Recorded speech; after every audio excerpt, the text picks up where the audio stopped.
My sister-in-law told my stalker ex where to find me. Now he won't leave me alone. My ex Jake chased me through our neighborhood with a machete 3 years ago during his first psychotic break. After his schizophrenia diagnosis, I stayed to help, took him to every appointment, managed his medications, kept him safe. I only left when he threatened to turn me and Sam into pasture for his bloodhounds after I started dating again. The only remaining connection was through Jess, my brother's girlfriend. She'd been Jake's friend since high school and refused to pick sides. When I got pregnant in January, I told family but asked them to keep it quiet. 24 hours later, Jake left me a voicemail claiming he'd file for custody of his baby. We hadn't spoken in over a year. He didn't know where I lived or worked. Only Jess could have told him. He deserved to know, she said when confronted. He's better now with his medication. He threatened to kill me, Jess. That was during an episode. He's stable now. I made her promise. No more information about me or the baby. She swore she understood. Last weekend was my baby shower. 80 guests at a rented venue, supposed to be perfect. Then I saw Jake at the bar, scanning the crowd. Security tried escorting him out. He bit one of them, screaming that I was carrying his child, that we'd never really broken up, that Sam had stolen me. It took 5 people to remove him. I confronted Jess immediately. How could I keep your baby shower secret? She actually said. He's my friend too. I told you to tell him nothing.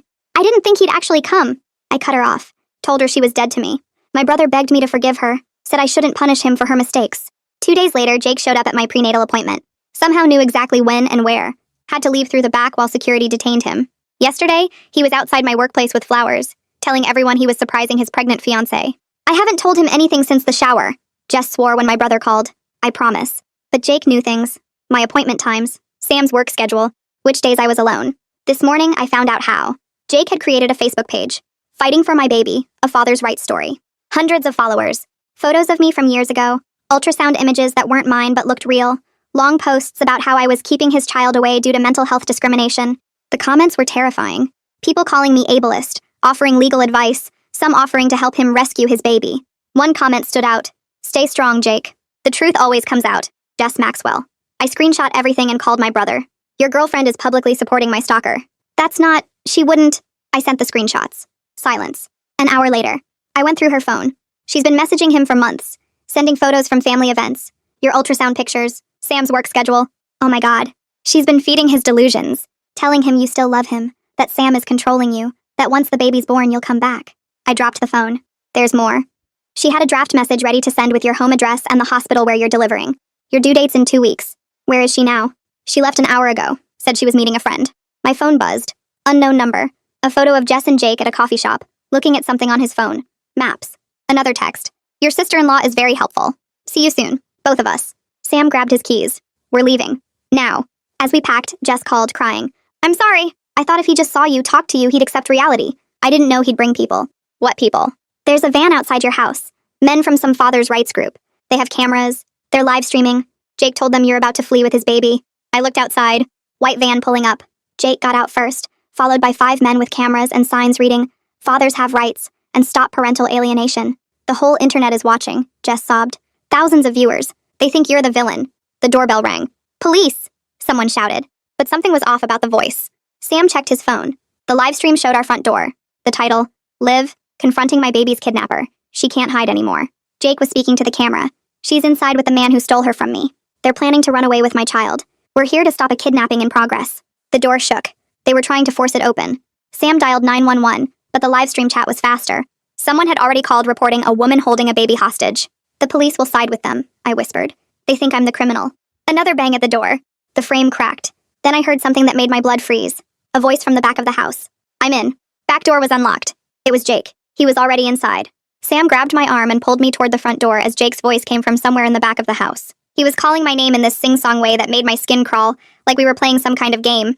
The men outside kept pounding on the front door and I could hear their voices through the wood, narrating everything to their cameras. My phone wouldn't stop buzzing in my pocket, and I knew without looking that the video was spreading everywhere. Thousands of people watching what they thought was some kind of custody fight. Sam put his finger to his lips and pointed toward our bedroom. The truck was parked on the side street, but both doors were blocked now, so we'd have to go out a window. I was 9 months pregnant, and the thought of climbing through a window terrified me. What if I got stuck? What if I hurt the baby? Jake's footsteps moved through the kitchen, and I heard him open the fridge like he still lived here.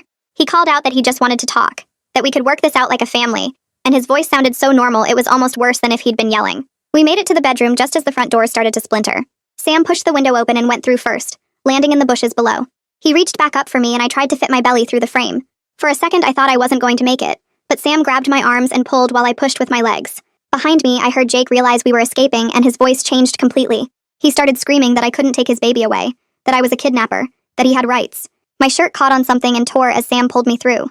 We both fell into the bushes, and I felt branches scraping my arms, but I didn't care. We were out. Sam pulled me to my feet, and we started running across the neighbor's yard. I heard the front door finally give way, and the men burst inside. Their cameras were still rolling, and I knew they were spreading through the house looking for us. Someone must have seen us from a window because I heard yelling about our location. My phone kept buzzing, and I pulled it out while we ran. The live stream chat was moving so fast I could barely read it, but people were giving advice on which way we probably went. They were helping Jake hunt us down. Sam's truck was maybe 30 yards away when Jake came around the side of the house at a full run. He was so much faster than us, and I was struggling to move with my belly weighing me down. Every step sent pain through my back, and I was scared my water was going to break right there in the street. Sam positioned himself between Jake and me as we reached the truck. He had the keys in his hand already, but Jake was closing the distance fast. Then Jake stopped about 10 feet away with his hands up. For just a second, he looked like the man I used to love before everything went wrong. He was crying, and his voice broke when he begged me to just listen. He said Jess told him I still loved him, that Sam was keeping us apart, that once I saw him, I'd remember. The Father's Rights group had their cameras pointed at us from the front porch, and they were narrating this whole thing like Jake was some kind of hero trying to see his kid. I wanted to scream at them that they had it all wrong, but I couldn't make my voice work. That's when I heard the sirens. 2 patrol cars came around the corner fast, and a detective got out before his car even stopped moving. He took one look at the cameras and the crowd and Jake's wild eyes and seemed to understand this wasn't a normal domestic situation. I was shaking so hard I could barely stand, and when he asked what was happening, the words just tumbled out. I told him about Jess and the stalking and Jake being inside our house and the Facebook page and everything. Jake tried to tell the detective that I was confused. He said pregnancy hormones were making me crazy, and he was the father and he had rights to see his child. The detective asked Jake for proof that he was the father. Jake pulled out a whole stack of printed Facebook messages from Jess. They had my pregnancy symptoms listed out, my due date, even my doctor's name. The detective's face changed as he read through them, and I could see him realizing how much detailed information Jake had been collecting. The Father's Rights group started chanting about parental rights and how men get discriminated against. Their phones were still streaming to what looked like thousands of viewers now. The detective called for backup to clear the crowd and tried to move Jake away from me, but Jake got more upset when the officers touched him. He kept insisting he had a right to be near his child's mother, and the crowd was backing him up. I showed the detective my phone with all the threatening texts and screenshots of Jake's Facebook page. I showed him the photo of Jess and Jake at the coffee shop looking at maps. He called for a female officer right away and said she'd take my statement somewhere safe while he dealt with Jake and the crowd. Sam refused to leave my side as they walked us to a patrol car. His hand stayed on my back the whole time like he was afraid someone would try to grab me. The police station felt too bright after everything that just happened. Detective Putnam led us to a small room with a table and chairs, and Sam stayed right next to me the whole time. The detective pulled out a notepad and started explaining how this was more complicated than a regular stalking case because of Jake's mental health history. He said they needed to figure out if Jake was able to understand what he'd done wrong, or if he needed to go to a hospital instead of jail. My hands were shaking. So bad I had to sit on them. The detective kept talking about how the live stream had blown up online and was already at over 50,000 views. Local news stations were calling the police department asking for information. Sam asked what that meant for us, and Detective Putnam said it meant we needed to be really careful, because people on the internet now thought they knew our whole story. Officer Marguerite Lozano came in with coffee and sat down across from me. She had kind eyes and she told me to take my time telling them everything. So I started from the beginning, from 3 years ago, when Jake chased me through the neighborhood with that machete. I told them about his diagnosis and how I stayed to help him, about all the appointments and medications. I explained how I only left when he threatened to kill me and Sam. Officer Lozano took notes while I talked, and Detective Putnam recorded everything on his phone. When I got to the part about Jess, they both leaned forward. I showed them all the screenshots from Jake's Facebook page and the messages between Jess and Jake that my brother had found. Detective Putnam said what Jess did wasn't just being a bad friend. It was actually a crime called stalking by proxy. My phone kept buzzing on the table and I could see it was my brother calling over and over, 6 times during the interview. I couldn't talk to him yet because I was too angry and felt too betrayed. Officer Lozano asked if I wanted her to turn my phone off and I nodded. She powered it down and set it aside. Detective Putnam excused himself to make a phone call and came back 20 minutes later. He'd contacted someone named Alec Navarro, who used to be Jake's psychiatrist. Dr. Navarro told him Jake had stopped taking his medications 4 months ago, even though the doctor told him not to. The psychiatrist explained that when Jake's delusions got bad, they usually focused on past relationships, and he could get really dangerous when he thought someone was keeping him from something he believed was his. Detective Putnam said this information was really important because it meant they could put Jake in a psychiatric hospital right away, instead of just arresting him. While we were still giving our statement, there was a commotion in the hallway outside. I heard my brother's voice demanding to see me, and Detective Putnam went out to talk to him. Through the door, I could hear my brother saying he'd left Jess at their apartment and found more stuff on her laptop. He sounded upset and kept saying he needed to show me something right away. Detective Putnam brought him into the room and my brother looked terrible, like he'd been crying. He had his laptop bag with him and he pulled out a folder of printed papers. Bank statements showing payments from someone named Sarah to Jess's account. $3,000 total over the past few months. My brother's hands were shaking as he showed me messages where Jess promised Jake's mother she could bring Jake and me back together if she just had enough details about my life. I felt sick looking at it all. This wasn't just Jess being stupid or misguided. She'd been getting paid to stalk me. Detective Putnam took the bank statements and started making notes. He said this changed everything, because now they could charge Jess with financial fraud and conspiracy on top of the stalking charges. My brother sat down hard in one of the chairs and put his head in his hands. He kept saying he was sorry, that he should have seen what Jess was doing. Tears were running down his face, and he showed me more messages where Jess told Jake's mother exactly when I'd be alone, what doctor's office I used, where Sam worked. She'd been so detailed and careful about it. I wanted to be mad at my brother, but looking at him I could see he'd been fooled just like I had. Officer Lozano brought him some tissues and he wiped his face. He told me he'd broken up with Jess as soon as he found the laptop evidence and moved his stuff out of their apartment. He said he knew I probably hated him, but he needed me to know he never would have let this happen if he'd known. Detective Putnam got another phone call and stepped out again. When he came back, he said Jake was being taken to county hospital for evaluation. A doctor there had determined Jake was a danger to himself and other people, so they were putting him on a 72-hour psychiatric hold. That meant Jake would be locked in the hospital for at least 3 days while doctors figured out what to do with him. About an hour later, Detective Putnam told us that Jake's mother had arrived at the hospital from 3 states away. She'd driven all night after seeing the live stream online. The detective said she was really upset when she found out Jake had stopped his medications and that Jess had been helping his delusions get worse. Jake's mom was cooperating with the police and had brought all of Jake's medical records and history to help with the case. Sam asked if we could go home, and Detective Putnam shook his head. He said our house was surrounded by news vans and people from those fathers' rights groups who still believed Jake's version of everything. It wasn't safe for us to go back there. I didn't know where we were supposed to go. My best friend Anya called Sam's phone since mine was turned off. Her dad was Detective Putnam, so she'd heard what happened. She told Sam we could stay at her apartment and that she'd already made up the guest room. Detective Putnam said he'd personally take us there and help us get some of our stuff from the house. We drove back to our place with Detective Putnam following in his car. There were 4 news vans parked on the street and a small group of men still standing on the sidewalk with their signs. Detective Putnam went and talked to them while Sam and I went inside through the back door. The house felt wrong now, like it wasn't safe anymore. We threw clothes and toiletries into bags as fast as we could. I grabbed my prenatal vitamins and the folder with all my medical paperwork. Sam got his laptop and some work clothes. We were only inside for maybe 15 minutes, but it felt like forever. As we were leaving, I got this sharp pain in my stomach that made me double over. Sam caught me before I fell and asked if I was okay. Another pain hit, and I realized this might be contractions. We were 2 weeks from my due date, but all the stress might have triggered early labor. Detective Putnam saw me bent over in pain and immediately called for an ambulance. Sam was freaking out asking if the baby was coming, and I couldn't answer because the pain was so bad. The ambulance got there in under 10 minutes, and the paramedics loaded me onto a stretcher. Sam climbed in with me, and we headed to the hospital with Detective Putnam following behind. At the emergency room, they got me into a bed right away and paged my doctor. Dr. Connor Shaw showed up still wearing his regular clothes because he'd been home for the evening. He checked me over and did an ultrasound while I tried not to panic about the baby. After what felt like hours but was probably only 20 minutes, Dr. Shaw told me the cramping was something called Braxton Hicks contractions, not real labor. The baby wasn't coming yet, but my blood pressure was way too high, and he was worried about me. He said I needed to be on bed rest for the next few days at least. He wrote everything down in my chart for the restraining order case we'd have to file, noting that the stalking was causing dangerous medical problems. They kept me in the hospital for a few hours to monitor the baby and make sure my blood pressure came down. Sam never left my side, and Detective Putnam waited in the hallway the whole time. When they finally released me around midnight, Detective Putnam drove us to Anya's apartment himself. Anya had stayed up waiting, and she hugged me as soon as we walked in. She'd made up the guest room with fresh sheets and had snacks and water bottles on the nightstand. I was so exhausted I could barely stand, but I couldn't sleep yet. Anya pulled up the live stream on her laptop because I needed to see what people were saying. The video had over 200,000 views now. The comment section was full of people supporting Jake and calling me terrible names. They said I was a vindictive ex trying to keep a father from his child. They said I was discriminating against Jake because of his mental illness. Some comments said Sam had brainwashed me. The fathers' rights groups had made me their big cause and were sharing the video everywhere. Anya showed me posts on different websites where people had shared our address and Sam's workplace information. We were being doxxed by hundreds of strangers who believed Jake's delusion was real.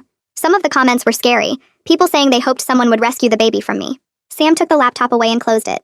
He said I didn't need to see any more of that right now, but I kept thinking about all those people out there who thought I was the bad guy in this situation. Detective Putnam texted Sam around 2 in the morning saying he was still at the police station working on our case. He'd contacted something called the FBI Cybercrimes Division, because the doxing and online harassment involved people from different states, which made it a federal issue. He was building a case against Jake and Jess, but also against the leaders of the fathers' rights group who'd organized the invasion of our house. By the time the sun came up, Detective Putnam had enough evidence to request emergency restraining orders against 5 people, Jake and Jess and 3 men who'd been at our house with cameras. The courthouse was old and smelled like cleaning products and paper. Sam held my hand while we waited in the hallway outside the courtroom. My brother sat 2 chairs down, not looking at either of us. Detective Putnam stood near the door talking to a woman in a dark suit who I figured was the prosecutor. My stomach hurt and the baby kept kicking like she could feel how nervous I was. I'd barely slept in 2 days thinking about seeing Jake again, even if it was just on a video screen. A bailiff opened the courtroom doors and called our names. Inside, the judge sat behind a big wooden desk that made him look small. The prosecutor, Harley Grimes, introduced herself and shook my hand. She had short gray hair and wore glasses on a chain around her neck. She told me to sit in the front row and just answer honestly if the judge asked me anything. On a large monitor mounted to the wall, Jake's face appeared. He looked cleaner than the last time I'd seen him, hair combed and wearing an orange jumpsuit. His eyes found me immediately through the camera, and he smiled like we were meeting for coffee. My whole body went cold. The judge asked Jake's lawyer to present his case first. The lawyer stood up and started talking about mental health discrimination and how Jake deserved a chance to prove paternity. He said Jake was taking his medication now and was stable. He said fathers have rights even when they're sick, and that keeping Jake away from his child was cruel and unusual punishment. Some people in the back of the courtroom clapped until the judge told them to be quiet. Harley stood up next. She had a folder full of papers that she started laying out on the table in front of the judge. She showed him my medical records proving I was already 8 weeks pregnant the last time Jake and I had any contact. She pulled up Jake's Facebook page on a laptop and the judge leaned forward to read the posts. His face got harder with each page. She played one of Jake's voicemails where he threatened to take the baby the moment I gave birth. She showed the payment records from Jake's mother to Jess, $3,000 over 4 months. Then she played parts of the live stream from our house. The judge watched Jake on the screen trying to break down our door while telling thousands of people I was kidnapping his baby. When the video ended, the judge took off his glasses and rubbed his eyes. Jake's lawyer started talking again about mental illness and father's rights. He said Jake couldn't be blamed for actions he took while unmedicated. He said the real villain was the mental health system that failed Jake. Some of the people in the gallery started shouting agreement. One man stood up and started filming on his phone. Another woman yelled that I was discriminating against sick people.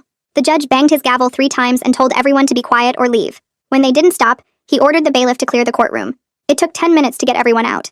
They were still shouting in the hallway about injustice and father's rights. When the courtroom was finally empty except for us and the lawyers, the judge looked at Jake on the screen. He asked Jake directly if he understood that the baby wasn't his. Jake shook his head and said Jess had told him I was confused, that pregnancy hormones were making me believe Sam's lies. He said once the baby was born and he could take a paternity test, everyone would see the truth. The judge closed his eyes for a long moment. Then he started reading from a paper in front of him. He granted a 5-year restraining order against Jake. 500 yards minimum distance from me, Sam, our home, my workplace, and the hospital where I deliver. Jake couldn't contact me by phone, email, social media, or through other people. The judge also ordered Jake to stay in psychiatric treatment and keep taking his medication as a condition of his eventual release from the hospital. If he stopped treatment or medication, he'd go straight to jail. Then the judge looked at the papers about Jess. He ordered a separate restraining order against her with the same distance requirements. Harley told the judge that criminal charges were being filed against Jess for stalking by proxy and fraud. The judge nodded and said he'd sign whatever the prosecutor needed. My brother was called to testify next. He walked to the front of the courtroom and swore to tell the truth with his hand on a Bible. Harley asked him to explain what he'd found on Jess's phone and laptop. My brother's voice shook as he described the messages between Jess and Jake. Hundreds of them over 4 months. Photos of me at family dinners. Screenshots of my ultrasound pictures. My work schedule that Jess had gotten by asking my brother innocent questions. Details about my doctor appointments. Even a draft message with our home address and the hospital name that Jess had been planning to send. He showed the judge the bank statements proving Jess had received $3,000 from Jake's mother. Harley asked why he was testifying against his girlfriend. My brother looked at me for the first time that day. He said his sister's safety mattered more than any relationship. He said he'd been stupid and blind, but he wasn't going to keep protecting someone who'd put me and my baby in danger. Jess's lawyer tried to make her sound like a confused friend who didn't understand what she was doing. He said she thought she was helping Jake accept reality by giving him information. He said she never meant for things to get dangerous. But Harley pulled out the payment records and asked how someone receives $3,000 by accident. She asked if naive friends usually get paid for their help. The judge didn't look convinced by Jess's lawyer. After the hearing ended, my brother followed us out to the parking lot. He told me he'd moved out of the apartment he'd shared with Jess and was staying with a friend across town. He said he'd started seeing a therapist to figure out how he'd missed all the signs. He apologized again for not protecting me better. I wanted to stay angry at him, but he looked so broken that I couldn't. I told him I needed time before things could go back to normal between us. He nodded and said he understood. Sam and I drove back to Anya's apartment in silence. I kept thinking about Jake's face on that screen, still believing the delusion even with all the evidence right in front of him. That night, I checked the father's rights forums that had been posting about me. The restraining order had made everything worse. They were calling me a false accuser who'd weaponized the courts. They said I was using Jake's mental illness against him. Someone posted that they hoped I'd lose the baby as punishment for my lies. The comments got worse from there. Detective Putnam called the next morning and said he wanted me to meet with someone. Her name was Riley Chase, and she was a social worker who helped stalking victims. She had experience with cases where mental illness and online harassment mixed together. He gave me her number and told me to call her as soon as possible. I met Riley at a coffee shop near Anya's apartment 2 days later. She was younger than I expected, maybe 30, with red hair pulled back in a ponytail. She ordered us both decaf and sat across from me with a notebook. She asked me to walk her through everything that had happened. When I finished, she wasn't shocked or surprised like most people. She just nodded and started writing. She told me the online harassment would probably get worse before it got better. The forums would keep posting about me and sharing conspiracy theories. But she said specific threats and doxing were crimes we could prosecute. She knew lawyers who specialized in getting content removed from websites and going after the worst harassers in civil court. She said we'd document every threat and every piece of personal information that got posted. She explained that we couldn't stop people from having opinions about me online, even terrible ones. Free speech protected that, but when they crossed into threats or sharing my address or workplace, that became criminal. She'd seen cases like mine before where internet mobs decided someone was the villain and wouldn't let go. Sometimes it took months or even years for them to move on to a new target. She gave me her card and told me to screenshot everything and send it to her. Every threat, every post with my information, every comment that seemed dangerous. She'd work with Detective Putnam and the FBI to build cases against the people who went too far. 3 days after I met with Riley, someone posted the name of the hospital where I was registered to deliver. They included my due date and said people should show up to document me leaving with Jake's baby. The post got shared across multiple forums within hours. Dr. Shaw called me that afternoon sounding worried. He said the hospital had received dozens of calls asking about me. Security had caught 2 men trying to get into the maternity ward that morning claiming they were there to protect a baby. He told me we needed to transfer my care to a different hospital immediately. He'd already called a colleague across town and arranged everything. I'd be registered under a fake name and only Dr. Shaw and his nurse would know my real identity. He sent the hospital security team my photo with instructions to call police if Jake or anyone suspicious showed up asking about me. Sam and I drove to the new hospital that evening to pre-register. The maternity ward was on the 4th floor with locked doors and cameras everywhere. A security guard sat at a desk checking IDs before letting anyone through. The nurse who processed my paperwork never used my real name out loud. She called me by the fake name Dr. Shaw had chosen and made me memorize it. She said when I came in to deliver, I'd need to use that name or they wouldn't admit me. Detective Putnam called with news about Jake. The psychiatric hold had been extended to 14 days. The doctor said he was still delusional and potentially dangerous even with medication. They wanted more time to adjust his treatment and make sure he was stable. Detective Putnam said this was good for us because it meant Jake would be locked up when I delivered. That same afternoon, Jake's mother showed up at Anya's apartment. Anya called me before letting her in, and I almost said no, but something made me agree to see her. She looked older than I remembered, with new gray in her hair. She sat on Anya's couch and cried while apologizing. She said she'd been desperate to help her son and thought giving him information would help him accept reality. She said she'd paid Jess because Jess promised she could bring Jake and me back together. She'd believed Jess when Jess said I still loved Jake and just needed reminding. She said she realized now that she'd enabled Jake's delusions and made everything worse. She was working with the prosecutors and had given them all her records of the payments to Jess. She'd also signed papers giving Jake's doctors full control over his treatment, so he couldn't refuse medication anymore. She asked if there was anything she could do to help protect me and the baby. I told her the best thing she could do was make sure Jake stayed in treatment and on his medication for the rest of his life. She promised she would and left me her phone number in case I ever needed anything.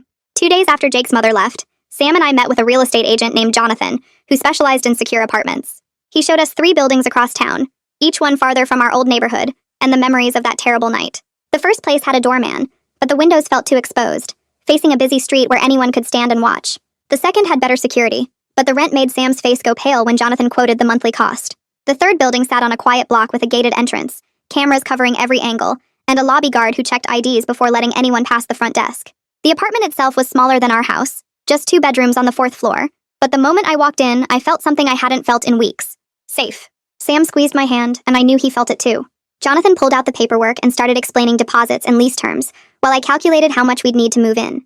Between first month, last month, security deposit and moving costs, we were looking at nearly $8,000. We had maybe half that in savings. I felt my chest tighten as the safe feeling started slipping away.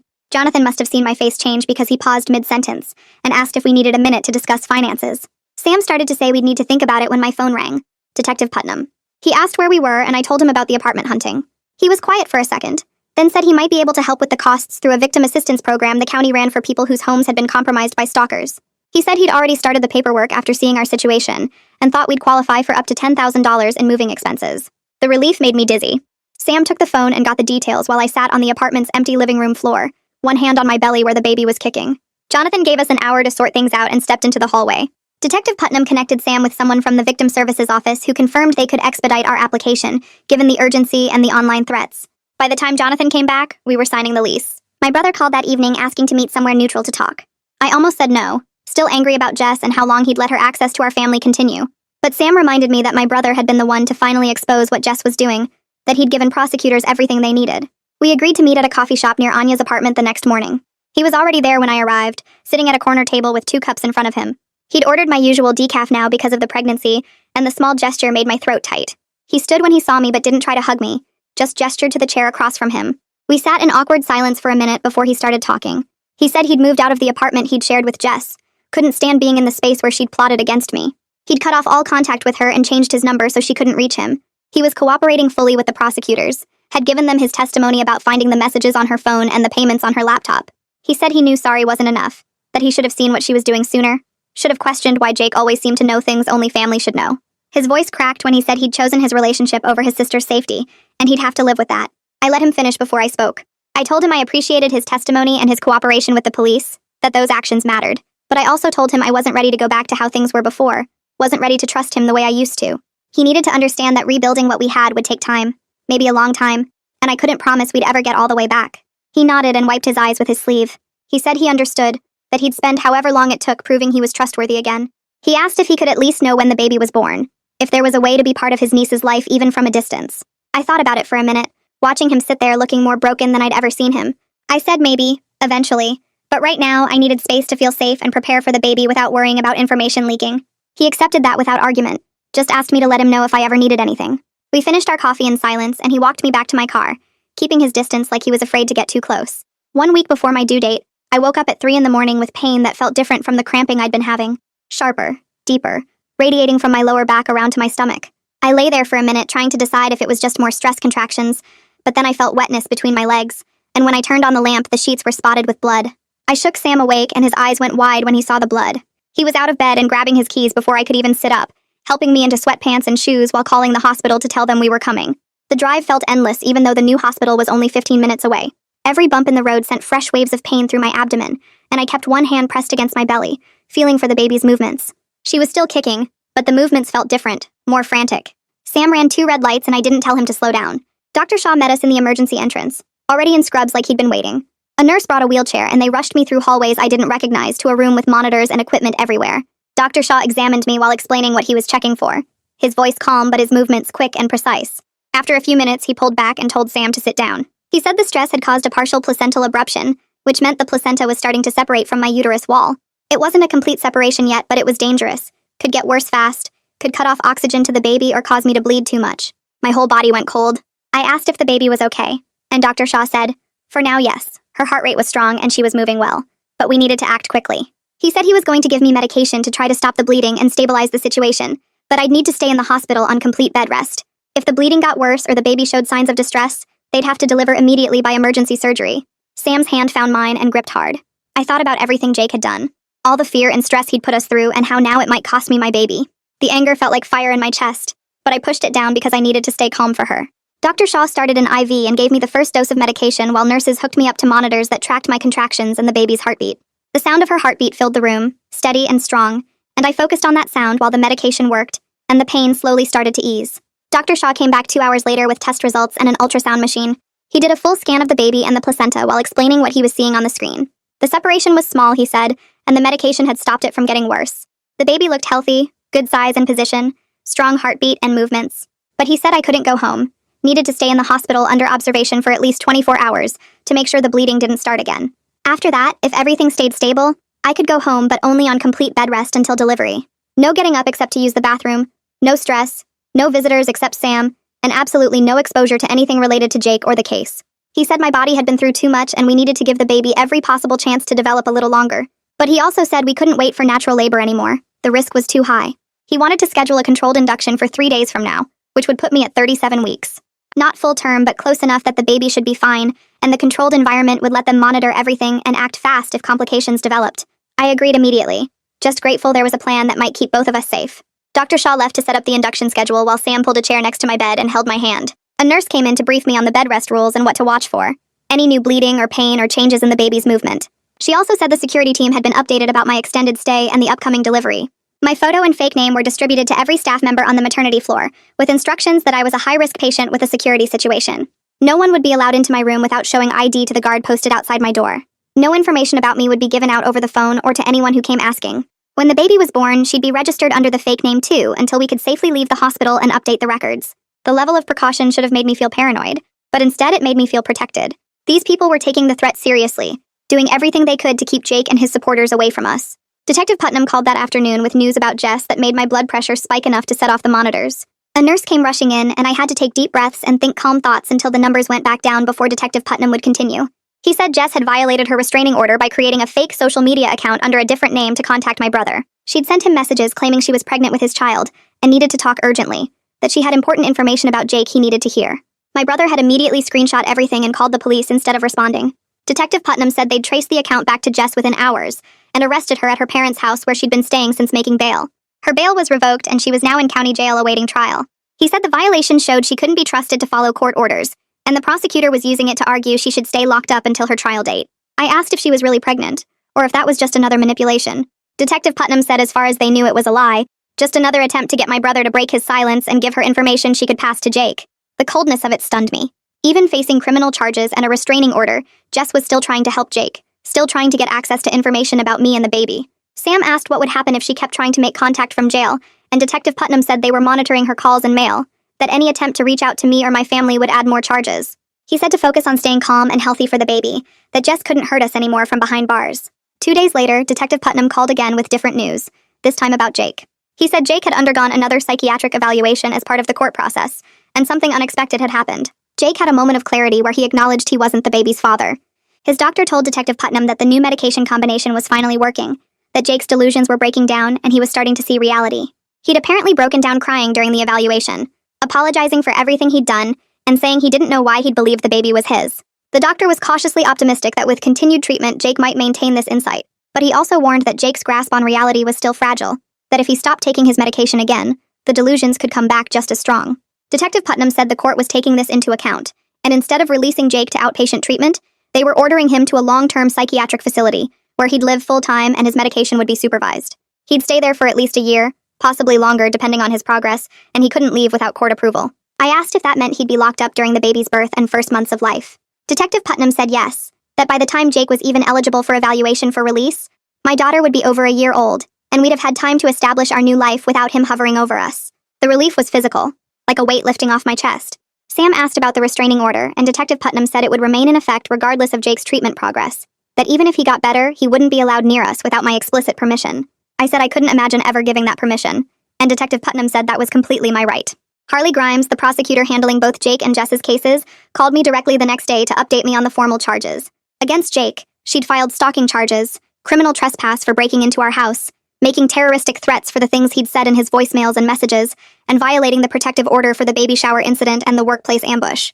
Each charge carried serious prison time, but given Jake's mental illness, Harley said the focus was on getting him long-term psychiatric treatment, rather than just punishment. She wanted him somewhere he couldn't hurt anyone, and where he'd have to stay on his medication. Against Jess, the charges were more extensive because Jess didn't have the mental illness defense. Harley had filed stalking by proxy for feeding Jake information, fraud for the payments she'd received from Jake's mother under false pretenses, conspiracy for coordinating with Jake to track my movements, and harassment for the social media posts supporting Jake's delusions. Harley said Jess was facing up to 5 years in prison if convicted on all counts, though she'd likely try for a plea deal. I asked what kind of deal she might get, and Harley said she wouldn't accept anything less than 3 years with mandatory counseling and full restitution for the costs her actions had caused us. The father's rights group leaders who'd organized the house invasion were facing criminal trespass and conspiracy charges. Harley said 3 of them had already accepted plea deals that included probation, community service, and orders to remove all content about me from their platforms. They also had to post public corrections admitting they'd been wrong about the situation. I asked if that would actually reach all the people who'd seen the original livestream, and Harley admitted probably not, but it was the best they could do legally. The important thing was establishing the truth in the court record, so if anyone did search my name, they'd find the real story. Riley Chase came to visit me in the hospital the day before my scheduled induction. She brought her laptop and said she wanted to help me prepare a victim impact statement for Jake's eventual sentencing hearing. I hadn't thought about having to face Jake again, even via video, and the idea made my heart rate spike. Riley saw the monitor jump and quickly reassured me that I wouldn't have to see him in person, could submit a written statement or record a video instead. But she said having a statement ready would be powerful, would help the judge understand the full impact of what Jake had done.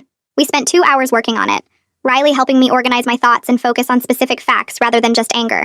She had me describe the machete incident 3 years ago, how I'd stayed to help Jake despite my fear, how I'd only left when his threats became too specific and too violent. Then the pregnancy announcement and Jake's immediate claim that the baby was his, despite us having no contact for over a year. The stalking escalation, the Facebook page, the baby shower attack, the workplace ambush, the home invasion with the live stream, the medical complications, the bleeding and placental abruption caused by stress, the fear that I might lose my baby because of his delusions. Writing it all down in chronological order was exhausting, but also cathartic, like I was finally organizing the chaos into something concrete and undeniable. Sam worked on his own statement in the corner of the room, writing about the fear of almost losing both me and our baby, about having to protect his family from someone who should have been safely in treatment. Riley said both statements would be powerful evidence of the harm Jake had caused and would help ensure he got the long-term treatment he needed. Detective Putnam called that evening to tell me the FBI's Cybercrimes Division had finished their investigation into the online harassment. They'd identified and interviewed the 3 most aggressive harassers who'd made specific threats against me. 2 of them, both men in their 30s from different states, were being charged with interstate harassment and cyberstalking. The 3rd was a 17-year-old kid who'd gotten caught up in the father's rights rhetoric without understanding the reality of the situation. He was getting a warning and mandatory counseling instead of charges, but his parents had been informed and were horrified by what he'd done. Detective Putnam said several websites had removed Jake's Fighting for My Baby page and associated content after receiving legal demands from our lawyer. The page was still archived in a few places, and screenshots would probably circulate forever. But the main sources were gone, and anyone searching would now find articles about the arrests and charges instead. He said the online mob had mostly moved on to other causes, which was typical for internet outrage. I asked if we'd ever be completely free of it, and he was honest. Said probably not completely, but the worst of it was over. The people who mattered, the legal system and law enforcement, knew the truth. That would have to be enough. My brother proved his commitment to rebuilding trust by testifying at Jess's preliminary hearing 3 days after I delivered the baby. Sam stayed home with our daughter while Anya drove me to the courthouse. My body still sore from labor, but determined to see Jess face consequences. My brother was already there, looking nervous in a suit I'd never seen him wear before. He saw me and started to approach, but stopped when I didn't move toward him. Anya squeezed my hand and we took seats in the back of the courtroom. Jess was brought in wearing an orange jumpsuit, her hair pulled back and her face without makeup. She looked smaller than I remembered, less threatening now that she was behind bars.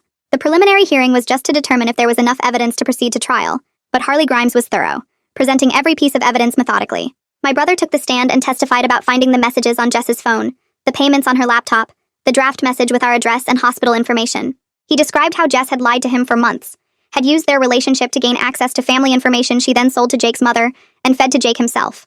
His voice stayed steady, but I could see his hands shaking as he held the printed evidence. Jess's lawyer tried to cross-examine him, suggesting he was lying to protect his sister, but my brother shut that down immediately. He said he was testifying because what Jess had done was wrong and dangerous, that she'd helped a mentally ill man stalk his pregnant sister and nearly caused the loss of his niece. He said he'd learned to recognize manipulation and wasn't going to let Jess minimize her actions or play victim. The judge ruled there was more than enough evidence to proceed to trial and set a date for 2 months from now. After the hearing, my brother came over to where Anya and I were standing. He didn't try to hug me or make excuses, just said he hoped his testimony showed he was serious about making things right. I told him it was a start, that I'd seen him choose the truth over protecting Jess, and that mattered. He said he'd also started attending a support group for people who'd been in relationships with manipulative partners, that he was learning to recognize the red flags he'd missed with Jess. He was working on his own judgment and his own healing, so he could be someone I could trust again. I nodded and said I appreciated that. Then Anya and I left to get back to Sam and the baby. On the drive home, Anya said my brother looked different, more grown up somehow. I agreed, said maybe almost losing his family had finally woken him up to reality. 2 days before my scheduled induction, Jake's mother showed up at Anya's apartment. Sam answered the door and stood blocking the entrance until I told him it was okay. She looked older than when I'd last seen her at the courthouse, her face lined with worry and exhaustion. She asked if we could talk for just a few minutes, and I led her to the small kitchen table while Sam hovered protectively nearby. She told me Jake had been transferred to a secure psychiatric facility 2 states away for long-term treatment. The doctors there specialized in treatment-resistant schizophrenia and had already adjusted his medication plan. She'd signed over medical power of attorney to his treatment team, so she couldn't interfere with their decisions even if she wanted to. She'd also set up a trust fund to ensure Jake would have lifetime care regardless of what happened to her. Her hands shook as she pulled out papers showing all the legal arrangements she'd made. She said she knew nothing could undo what Jake had done to me, what she had enabled by paying Jess for information. She wasn't asking for forgiveness or trying to maintain a relationship. She just wanted me to know Jake would never be able to hurt me again, that she'd made sure of it. Then she asked if she could send a baby gift after delivery, maybe a savings bond or something practical that wouldn't require any contact between us. I told her I needed to think about it, that I wasn't ready to make decisions about any kind of connection between her and my daughter. She nodded and stood to leave, thanking me for even letting her explain. After she left, Sam asked if I was okay, and I realized I felt relieved rather than angry. Knowing Jake was far away in a secure facility, that his mother had given up control to professionals, made me feel safer than I had in weeks. The next morning, Detective Putnam called with news about the father's rights group. The 3 leaders who'd organized the invasion of our house had accepted plea deals. They'd each received 2 years probation, 200 hours of community service, and were ordered to remove all content about me from their websites and social media platforms. The plea deal also required them to post public corrections on their main pages, stating they'd been wrong about the situation, that I wasn't keeping a father from his child, that they'd participated in stalking a pregnant woman based on false information. Detective Putnam said the corrections wouldn't reach everyone who'd seen the original live stream, but it was a legal victory that established the truth in official records. Their followers would still believe what they wanted to believe, but anyone who looked into the case would find the court documents showing what really happened. He said the FBI was still investigating the more serious online threats and doxing, that several people might face federal charges. I thanked him for everything he'd done, and he told me he'd check in after the baby was born to make sure hospital security was maintaining protocols. Hanging up, I felt like another piece of the nightmare was dismantled, slowly but steadily. That evening, Anya surprised me by transforming her living room into a baby shower space. She'd invited Sam, my brother, and 2 other close friends whose information had never been compromised by Jess. There were pastel decorations, a small cake, and a pile of wrapped gifts on the coffee table. It was everything the original shower should have been, peaceful and joyful without the fear of Jake appearing. My brother arrived carrying a large wrapped box and hugged me carefully, mindful of my pregnant belly. We played simple games and ate cake while Anya told funny stories about her own mother's pregnancy with her. When I opened presents, there were practical things like diapers and baby clothes, but also thoughtful gifts like a handmade baby blanket from my brother. He'd learned to crochet specifically to make it, spending weeks on the intricate pattern. Inside was a card promising to be the best uncle, to protect his niece, to never let anyone hurt our family again. I started crying reading it and couldn't stop, overwhelmed by how different this felt from the chaos and terror of recent weeks. Sam held me while I cried, and my brother apologized for making me emotional. I told him these were good tears, that I needed to feel this kind of happiness again. Anya brought me tissues, and we spent the rest of the evening talking about normal things like baby names and nursery colors. For a few hours, I felt like a regular pregnant woman excited to meet her baby, not a stalking victim counting down to delivery. We arrived at the hospital at 6 in the morning, the sky still dark and the parking lot nearly empty. Sam carried our bags while I waddled through the automatic doors, my body heavy and uncomfortable. At registration, I gave the false name we'd arranged with hospital security, and the clerk's eyes flickered with recognition. She'd clearly been briefed about our situation. She processed us quickly and quietly, then called for an escort to take us upstairs. A security guard walked us to the maternity ward where a nurse was waiting. She introduced herself and led us to a private room at the end of the hall, away from the other patients. She explained that my room number wouldn't be posted anywhere, and only approved visitors would be allowed on the floor. Dr. Shaw arrived 20 minutes later, reviewing my chart and checking my blood pressure. He said my body had been under enormous stress and the delivery might be complicated because of it. His team was prepared for anything that might happen. He explained the induction process, how they'd start medication to begin contractions and monitor me closely throughout. Sam pulled a chair close to the bed and took my hand as the nurse inserted the IV. The medication started dripping into my veins, and Dr. Shaw said it would take a few hours before real labor began. He told me to try to rest while I could. Sam squeezed my hand and I closed my eyes, trying to relax despite knowing what was coming. Labor started slowly, just mild cramping at first that gradually built into real contractions. By mid-morning, I was breathing through them, gripping Sam's hand while the nurse checked my progress. The contractions got stronger through the afternoon, coming closer together until I couldn't talk through them anymore. Between contractions, I thought about how different this experience was from what I'd imagined months ago. I'd pictured a joyful delivery with family visiting and flowers filling the room. Instead, I was registered under a fake name with security outside my door, still afraid Jake might somehow find us. His delusions had stolen so much joy from what should have been the happiest time of my life. But then I'd look at Sam sitting beside me, his face full of love and concern, and I'd remember what mattered most. We were about to meet our daughter. She'd be safe and loved and protected. Jake's illness had tried to destroy us, but we'd survived. The contraction would end and I'd breathe again, focusing on Sam's steady presence and the life we were bringing into the world. Another contraction would start, and I'd grip his hand harder, riding the wave of pain while he counted breaths with me. The hours blurred together, pain and rest, and Sam's voice anchoring me through it all. At 4:47 in the afternoon, after 12 hours of labor, our daughter was born. She came out screaming and perfect, her little face scrunched up and furious at being forced into the cold world. The nurse placed her on my chest, and I felt a fierce protective love that made everything we'd been through worth it. She weighed 7 pounds 4 ounces and had dark hair like Sam's, already thick and damp against her tiny skull. I couldn't stop staring at her, counting her fingers and toes, amazed that she was real and here and ours. Sam was crying as he cut the umbilical cord, his hands shaking with emotion. When he looked at me, I saw the fear of the past weeks finally leave his face, replaced by pure joy and wonder. He kissed my forehead, and then touched our daughter's cheek gently, whispering that he'd keep us both safe forever.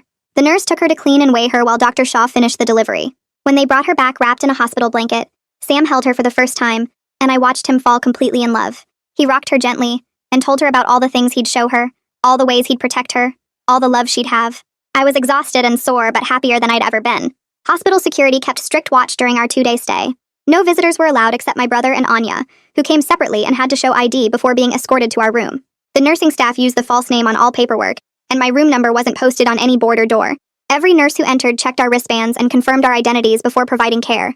Detective Putnam called twice to confirm there'd been no suspicious activity around the hospital, no one asking questions about recent deliveries or trying to access maternity ward records.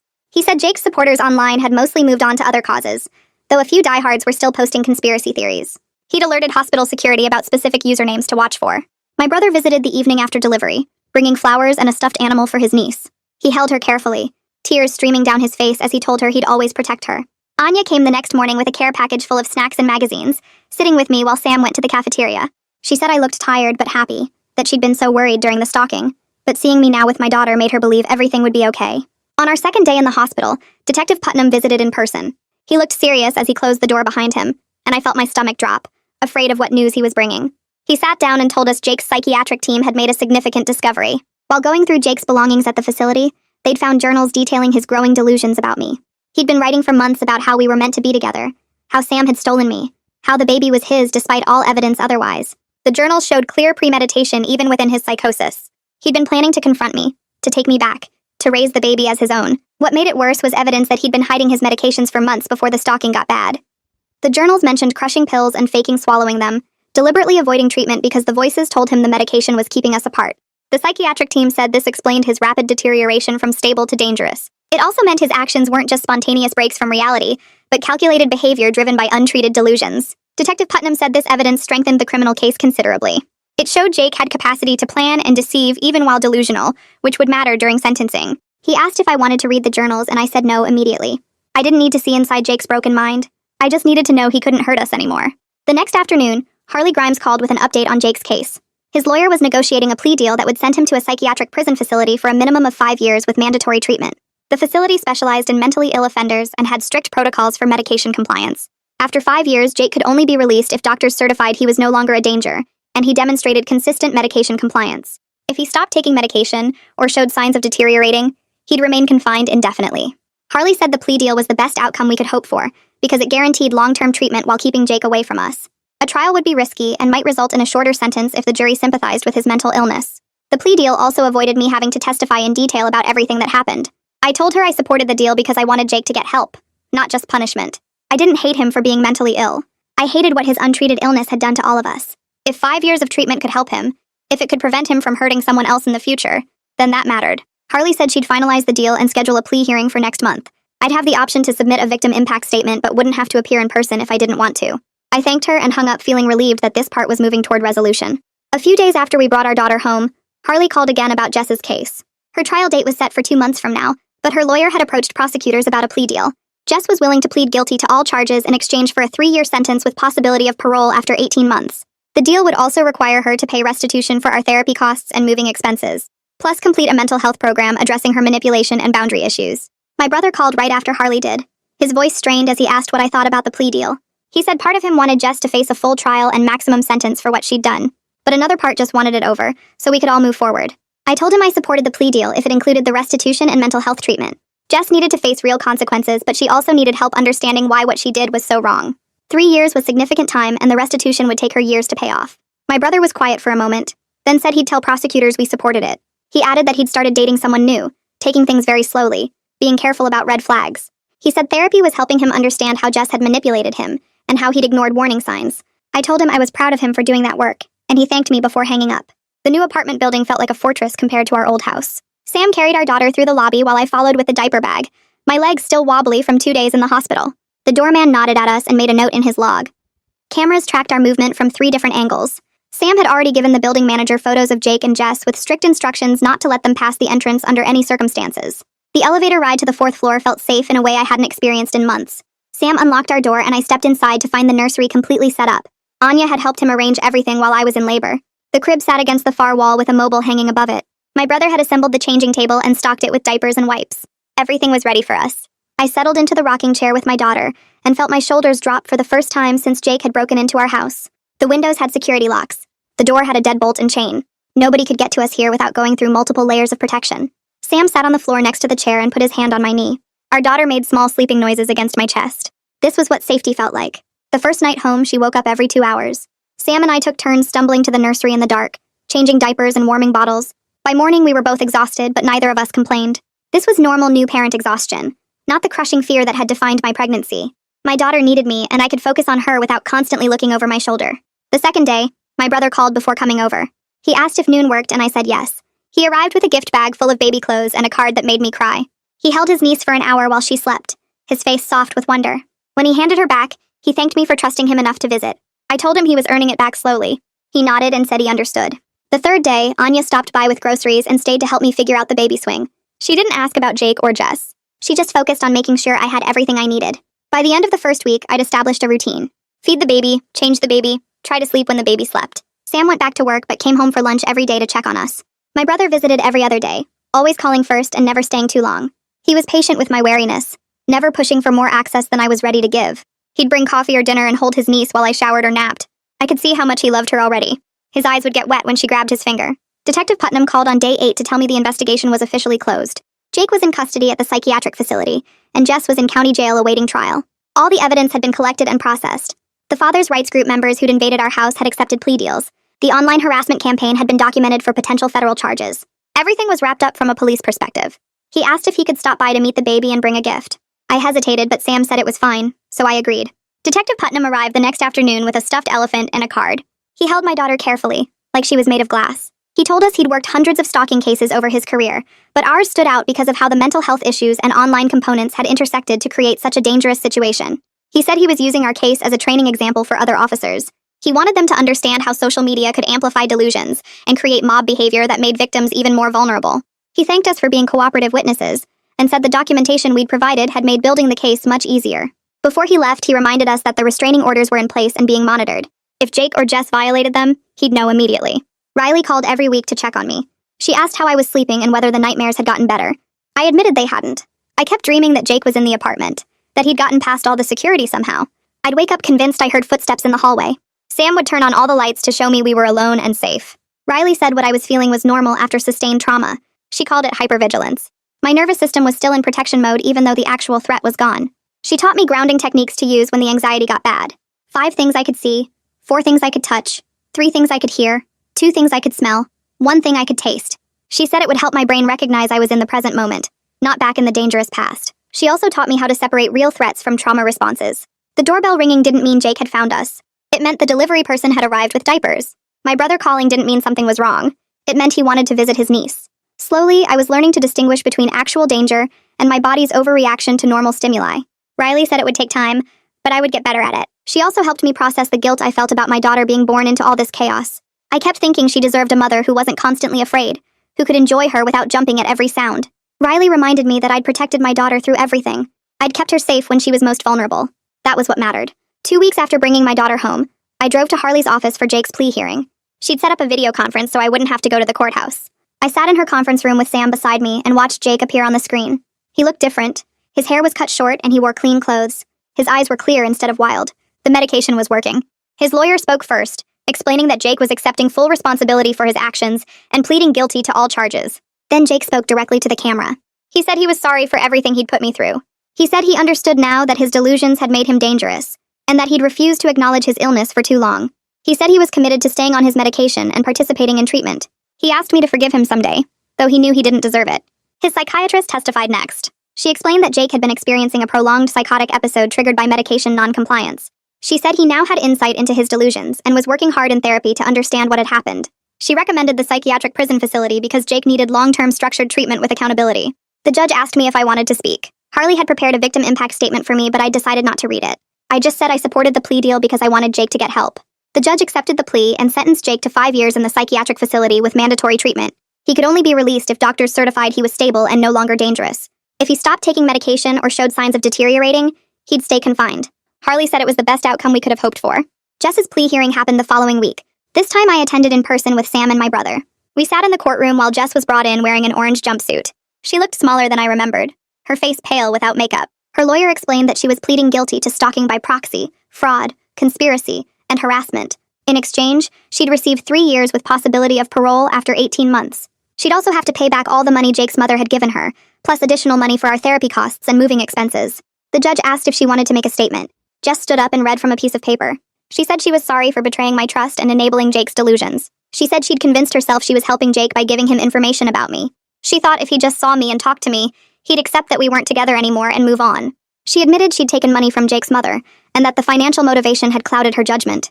She said she understood now that what she'd done was dangerous and wrong. She asked for my forgiveness, but said she knew she didn't deserve it. The judge was not sympathetic. He told Jess that her actions had put a pregnant woman and unborn child in serious danger. He said taking money to provide information to a stalker was particularly egregious. He accepted the plea deal but made it clear that if she violated any terms of her sentence, she'd serve the full 3 years without possibility of parole. He also ordered her to have no contact with me, Sam, or my daughter for the rest of her life. After the hearing, my brother walked with us to the parking garage. He said seeing Jess accept responsibility had helped him find some closure. He'd spent months wondering if he'd missed obvious signs, or if she'd been that good at hiding her true nature. His therapist was helping him understand that Jess had been manipulative from the start, and that he shouldn't blame himself for trusting someone he loved.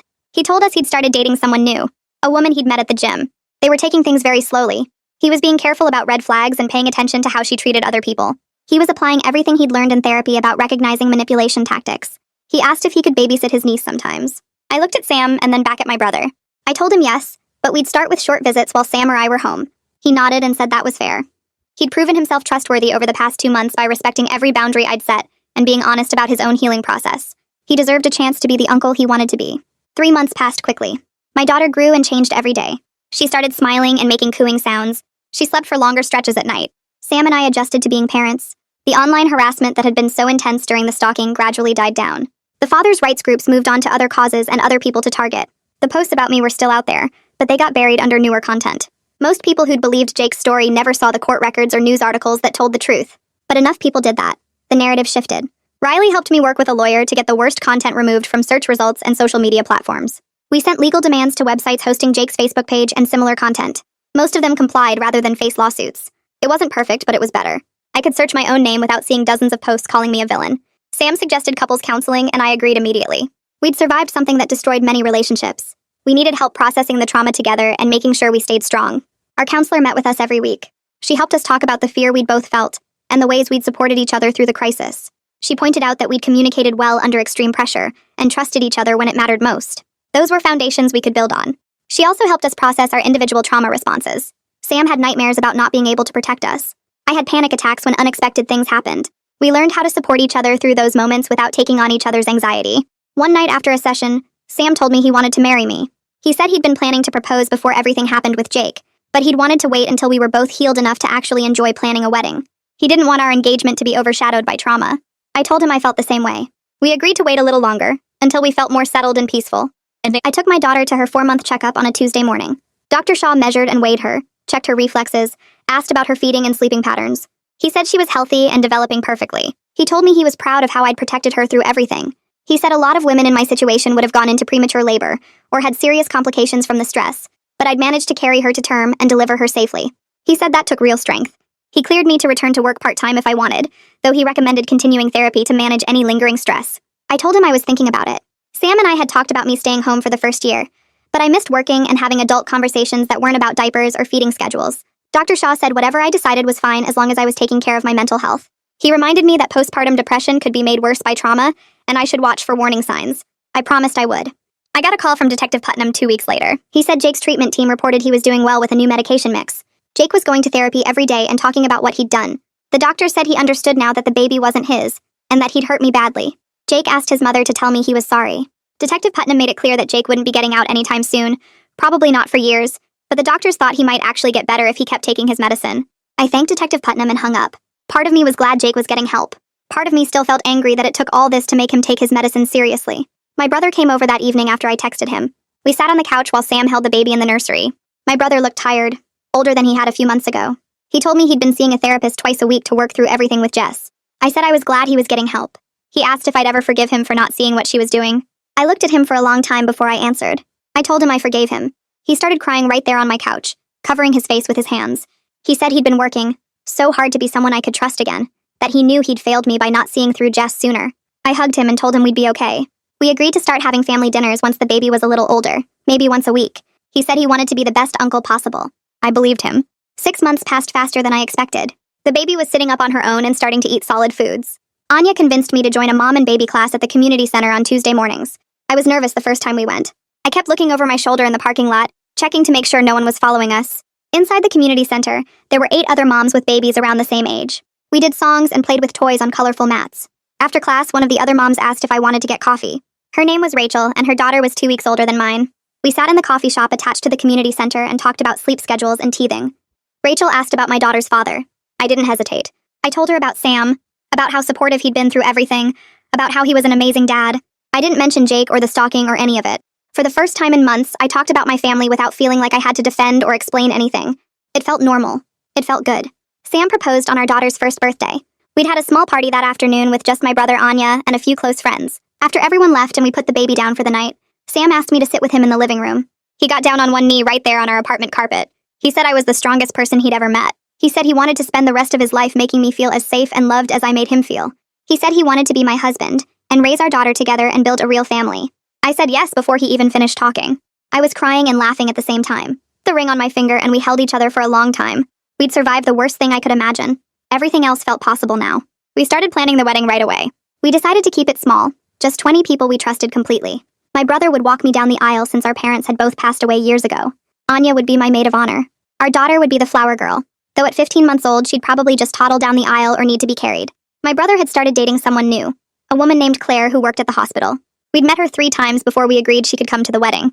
Sam's parents were flying in from Arizona. His sister and her husband would be there too. We picked a date 3 months out, enough time to plan but not so far away that we'd get stressed about it. A letter arrived 2 months before the wedding. Detective Putnam called to tell me it was coming.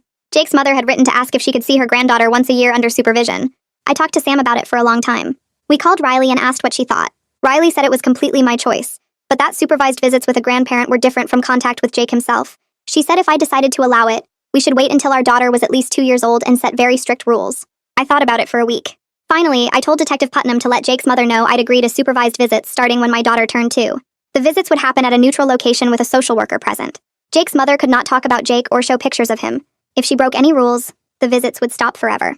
Detective Putnam said Jake's mother cried when he told her. She said she understood and was grateful for any chance to know her granddaughter. The wedding day was perfect.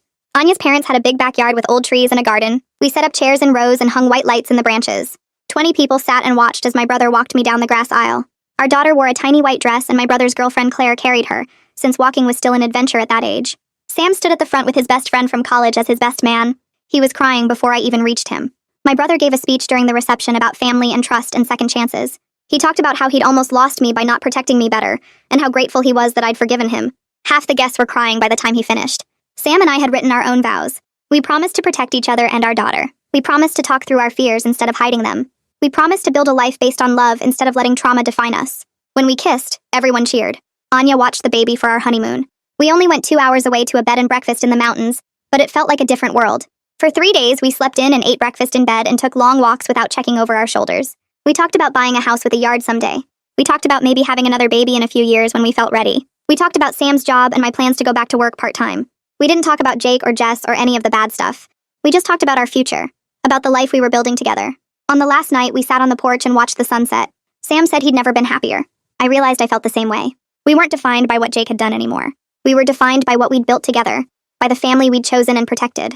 I went back to work part-time when our daughter was 8 months old. I found a job with a small marketing company that let me work from home 3 days a week and come into the office 2 days. My brother babysat on Tuesdays and Thursdays, proving himself reliable and patient with his niece.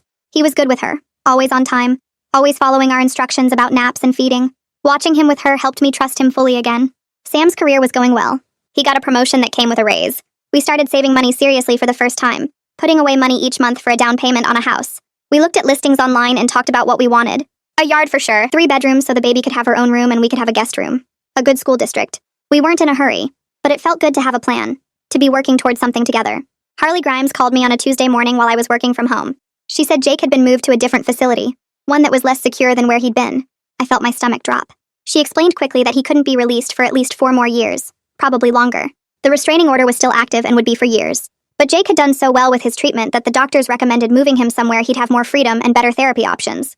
Harley said it was actually a good sign that he was getting better. I called Riley as soon as I hung up with Harley. Riley talked me through my panic. She reminded me that Jake getting better was the best possible outcome for everyone, including me. A Jake who stayed on his medication and understood what he'd done was much safer than a Jake who stayed sick and angry. She was right, but it still scared me. I told Sam that night and he held me while I cried. He promised we were safe, that Jake couldn't get to us, that we'd built a good life and nothing was going to take it away. Our daughter took her first steps on a Tuesday afternoon in May. The sun came through the living room windows and made bright squares on the carpet.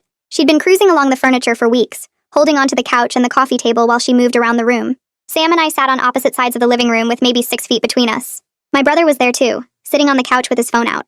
Our daughter stood by the couch, one hand on the cushion for balance. She looked at Sam and then at me. Sam held out his hands and said her name. She let go of the couch.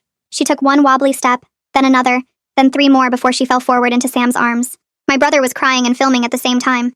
Sam picked her up and spun her around while she laughed. I realized in that moment that I was genuinely happy. The fear that used to wake me up at night had faded into something I could manage. The hypervigilance that made me check every car in the parking lot had become occasional anxiety instead of constant terror. We'd built a beautiful life from the ashes of what Jake had done to us. 2 years after everything happened, I found out I was pregnant again. This time we'd planned it. This time there was joy instead of fear. Sam and I sat our daughter down on the couch between us. She was almost 3 now, talking in full sentences and obsessed with dinosaurs. Sam told her she was going to be a big sister. She clapped her hands and asked if the baby would like dinosaurs too. My brother came over that night and brought a gift for his future niece or nephew. He hugged me and said he was thrilled. I placed my hand on my growing belly and felt grateful for the family we'd chosen and protected. We'd survived. We'd healed. We were genuinely thriving now.